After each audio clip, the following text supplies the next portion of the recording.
নমস্কার বন্ধুরা, এগুলো হচ্ছে আমার নুনিয়া গাছ এবং পাশে গাঁদা গাছ আছে। আর এগুলো খুবই সুন্দর দেখতে। এখানে আছে রজনীগন্ধা গাছ, এই টবেরটা, এবং এইটা হচ্ছে নটামণি, এটা হচ্ছে ঈশানমূল, এবং এটা হচ্ছে কচ্ছপলতা গাছ, খুবই সুন্দর দেখতে। এটা হচ্ছে কাঠি গোলাপের গাছ, গোলাপি কালারের। এটা হচ্ছে মুরগছুটির গাছ, এটা রজনীগন্ধা, এটা হচ্ছে খয়েরি, আর এটা গোলাপ। তিনটে একসাথে কুড়ি এসেছে। এবং এখানে হচ্ছে এগুলো আকন্দ ফুলের গাছ, নীল রঙের, যেটা শিব ঠাকুরের খুবই পছন্দের ফুল। এটা হচ্ছে নয়নতারা গাছ, গোলাপি কালারের, এবং আর আমার কাছে আরও ভ্যারাইটি আছে, কিন্তু পরে অন্য ভিডিওতে দেখাবো।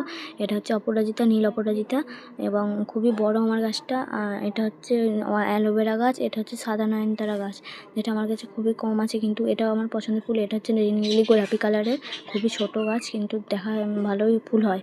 এটা হচ্ছে নুনিয়া ফুলের গাছ, গোলাপি কালারের, এখানে হলুদেরও আছে। এটা হচ্ছে দোপাটি, যাটা দাম 40 টাকা। এটা হচ্ছে জবা গাছ, এটা আমি নার্সারি থেকে গতকালই কিনেছিলাম। খুব সুন্দর দেখতে ফুল হয়, এবং ফুলটা আমি তুলে ফেলে দিয়েছি।